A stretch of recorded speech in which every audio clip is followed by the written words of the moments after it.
All my life, I've been a perfectionist. I want things just right, to the centimeter. Like my first videos ever, it took so long to make just because I wanted all the details to be right. All my life, I wanted to make super high quality videos. And that meant I had to research, study, and then obsess over the little details. But it's actually hurt me more than it's helped me.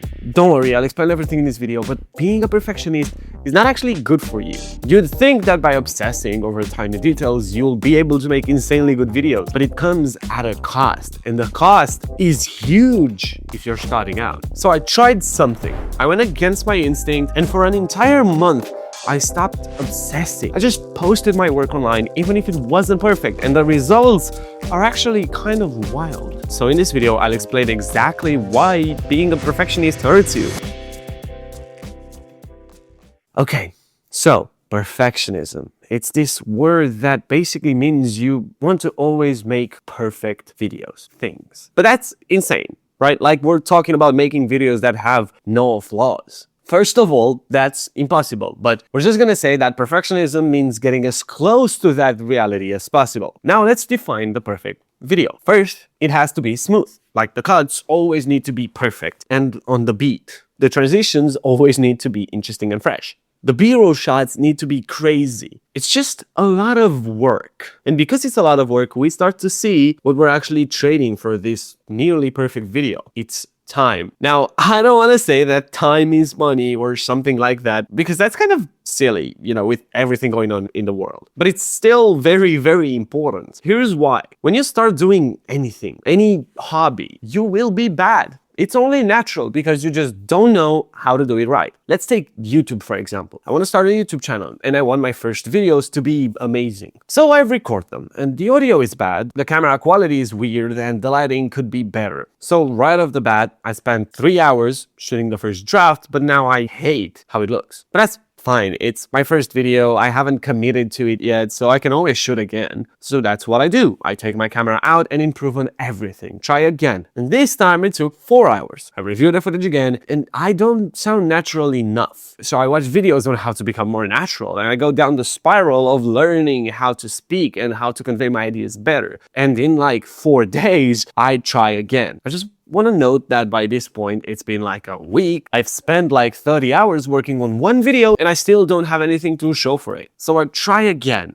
and I'm a bit better. Like I've made some progress, but it's still not good enough. But let's say I'm actually okay with that. I'm not a true perfectionist and I allow this third draft to make it to editing. So I try to edit and the same thing happens. I spend like 30 to 40 hours making mistakes and trying to fix them just so the world sees a perfect video. I compare myself to these people online that have a team and so many years of experience, but I just started out. So by the time I finish the video I spent so much time on, it just flops. And I quit. It makes sense. Like you spend 100 hours working on one video for it to have like 30 views and still not be good enough in your eyes. That's the reality of perfectionism in any skill. If I were to post 2 videos a week, even if they weren't perfect, then by the time I had that perfect video done, I would have had 6 other imperfect videos. Here's the crazy thing. You always learn more by doing rather than by just studying. So if I wasn't perfect with my first video and instead I had more room for mistakes and I didn't really care about it, then I would have become way better at it because I just got more experience. There's only so much you can learn about things without doing them. You can study piano all your life and then be a complete newbie if you never play it. And that's because there's more involved than just raw information. Every hobby has so many skills, especially something complex like making videos. You have to learn how to properly set up a scene, how to talk in front of a camera. You have to learn how to act and learn to have more body movement. It's a lot, and this stopped me from making videos in the past, but not anymore. I want to actually tell you my story. I wanted to make videos my whole life. I was obsessed with YouTube. It was my whole identity. And for years, I had this crazy idea that I would eventually start and automatically be insanely good at it. Just because I consumed so much content, but no.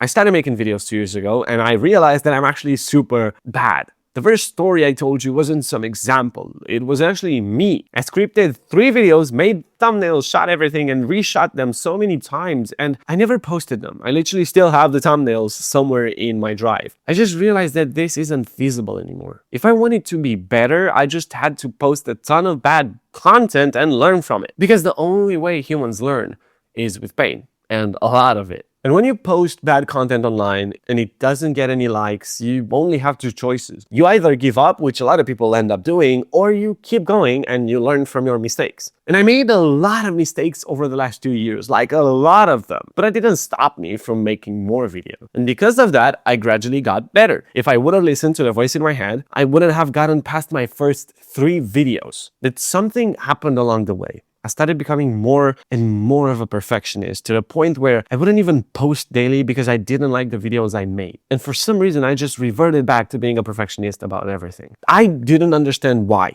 to be honest, but I just couldn't bring myself to post videos if they didn't match my insanely high expectations. Of course, now I do understand why that happened, and it's because I suddenly had a following. Now it's not just me anymore, embarrassing myself in front of my friends and family. It's embarrassing myself in front of like 9,000 people on Instagram. So the stakes were high, and so was the pressure. But like I said, over the last month, I let go of it. And because of that, I managed to finally start this channel. I tried to start it 3 times in the past and nothing worked. I just didn't like the script or how I talked or my ideas, and I never went through with it. But at some point, I just got tired of putting it off, and I swore to myself that I'll stop being perfect, and so I managed to post consistently up until now. Not only on YouTube, but also on Instagram, while also working 10 hours every single day on my clients and jobs. I think perfectionism can be very helpful, but only if you think of it in terms of like gradual improvement. For example, instead of improving on that video after you already made it, make a note for it and fix it in the next one. Learning to love what you can do. But perfectionism is one thing. And honestly, it's never alone. Because when I look back at every time I stopped myself from posting, it wasn't just the video not being good enough. There was also something else underneath it. Fear. Like genuine irrational fear of what people would think. I quit college for this, and I lost so much money trying to follow this insane dream. I'm from Romania, and I had such a thick accent you could barely understand me. So imagine how hard it was for me to actually get over this fear of everybody just making fun of me. And the thing about fear is that it's sneaky. It disguises itself as perfection, as you just say you'd need a bit more time or you post it when you're ready, but it's just the fear of being judged, fear of putting yourself out there. And I get it. Putting yourself on camera is vulnerable. It's literally you saying, this is me, and then waiting for people to brutally rate it online. That's terrifying, but here's what I realized. The fear never really goes away.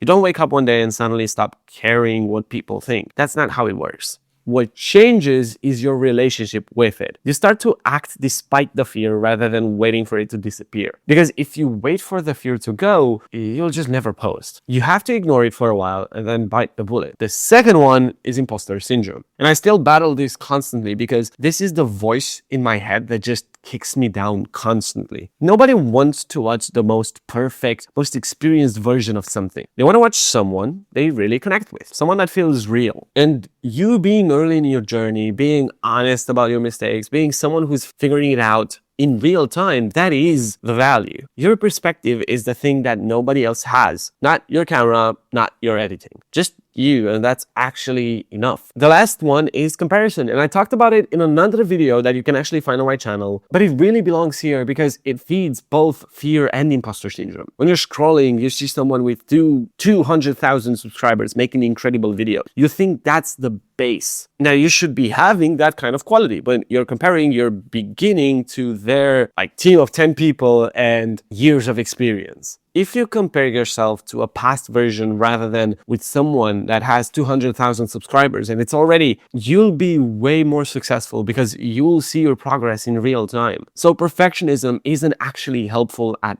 all. You're not getting better videos, you're just getting worse videos over a longer period of time. And there's a lot you have to battle every day to become a content creator. But honestly, being able to make videos you're proud of is really priceless, and I wouldn't trade it for anything in the world. But anyway, if you liked this video and found it helpful, then like and subscribe because I'm making them twice a week. I'm also trying to post daily, so follow me over on Instagram at RobOnFilm. And I'm really glad that you watched until the very last moments of this video. Thank you so much for watching, and see you in the next one.